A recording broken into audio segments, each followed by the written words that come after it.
In conversations that you've had over the past couple of days with Asian Pacific leaders, have any of them brought up the rhetoric that we're seeing from Republican presidential candidates when it comes to China? And does that kind of rhetoric or posturing jeopardize the progress that your administration has made with China and the Asia Pacific region as a whole? I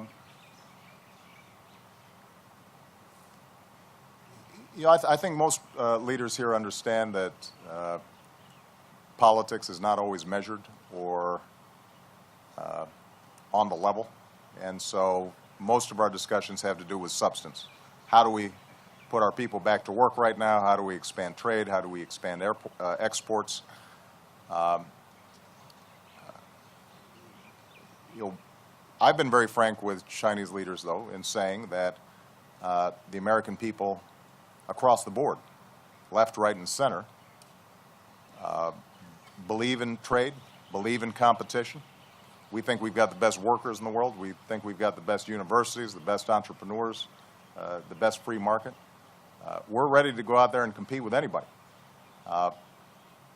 But there is a concern across the political spectrum that the playing field is not level right now. And so, in conversations with President Hu and others, what I've tried to say is we have the opportunity to move in a direction in which this is a win-win. China's benefiting from trade with the United States. The United States is benefiting as well. Jobs are being created in the United States and not just in China. But right now things are out of kilter.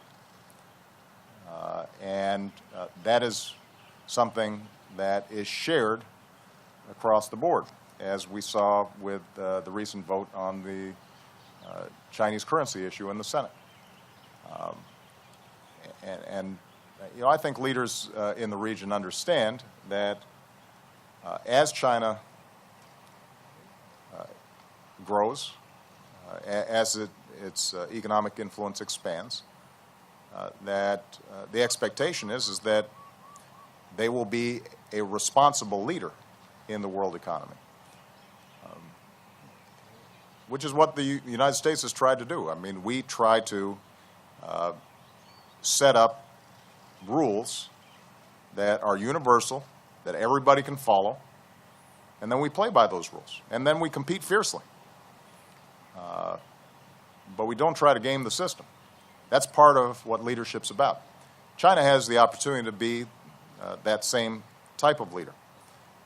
And as the world's second largest economy, I think that's going to be important not just for this region, but for the world. But that requires them to take responsibility, to understand that their role is different now than it might have been 20 years ago or 30 years ago, where if they were breaking some rules, it didn't really matter.